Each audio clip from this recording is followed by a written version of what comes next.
It's now my pleasure to bring you the Chief Executive Officer, CEO, President of the Community Foundation for Greater New Haven. Will Ginsberg will describe why we're here today. Will?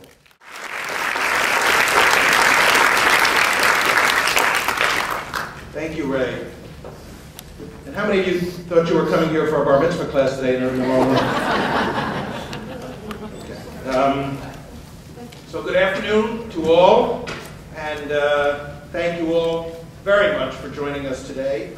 A special thank you to Congregation Mishkan Israel and to Rabbi Herbert Brockman for hosting us today. I haven't seen Rabbi Brockman, but thank you to him and to this congregation.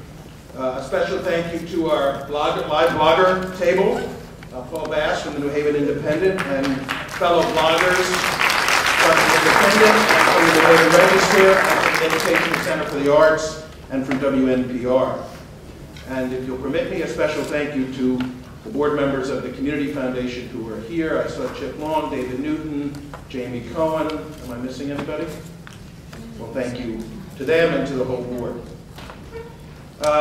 In planning this afternoon's convening, our hope has been to bring together a cross-section of people from Greater New Haven who treasure the cultural life and cultural resources of this community and who believe that our cultural resources are important to the vibrancy and to the vitality of life here. Looking around this room at all of you this afternoon, I feel that we have done just that. Our hope has also been that each of you would come here today having thought about why you feel this way about our cultural life. Our performing arts, our visual arts, our museums, the ways that our history is preserved and displayed all around us. They bring the world to us. They expose us to some of the great achievements of humankind. They celebrate who we are and where we have come from. They make our lives here more joyful, more educational, and more fulfilling.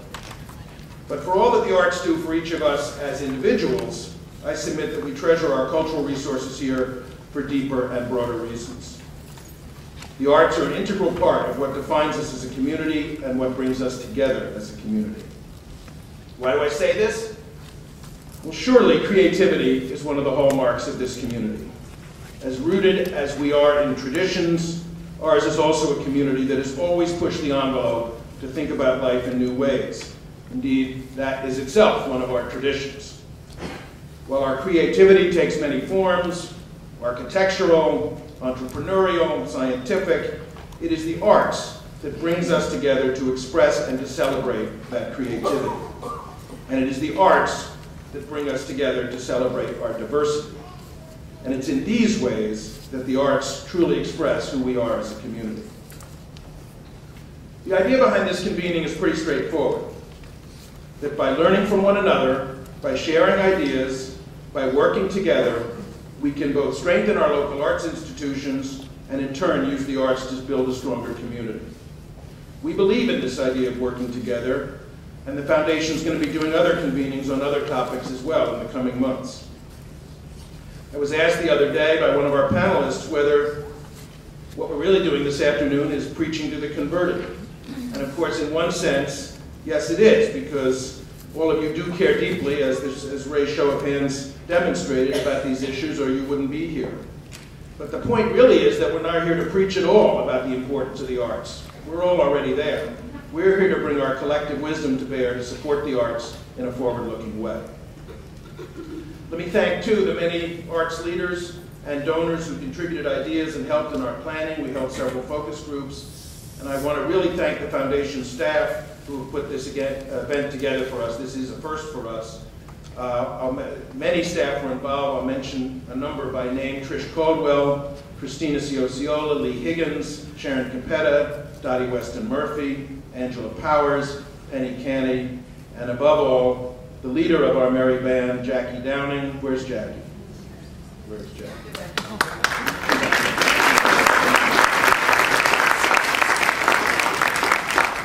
So this is an unusual arts event. We are not here for a performance, although we are being treated as some very special artistic talent, but for what I call an informance. We're here to inform one another in ways that will help us to imagine what the future of the arts in our community can be, to to inspire others to engage with that future, and ultimately to invest in that future, whether that be of time or energy or money. This may be an unusual gathering in that sense, but in another way, this is really an old formula. It's a proven formula. This arts community was built on imagination and inspiration and ultimately investment. The visionaries, for example, who created Long Wharf Theater almost half a century ago, did so by envisioning what a world-class regional theater could mean to this community. 15 years ago, that history, a little more than 15 years ago now, that history repeated itself with the International Festival of Arts and Ideas, which emerged from the imaginations of 3 visionary women and has inspired many others, the Community Foundation included.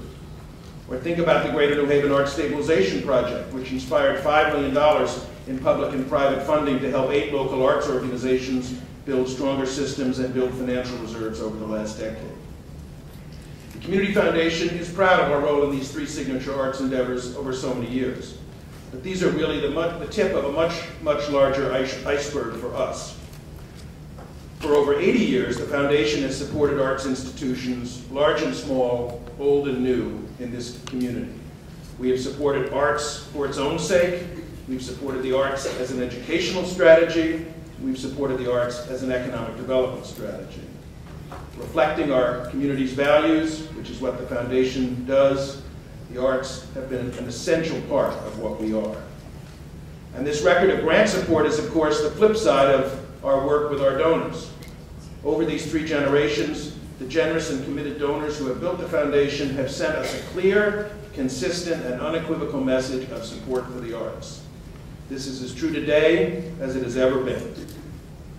In recent years, several of the largest gifts to the Foundation have been to support our arts institutions and our cultural institutions, including, of course, last year's $20 million bequest from Richard English, 90% of which will support the New Haven Symphony, the New Haven Museum, and the Neighborhood Music School.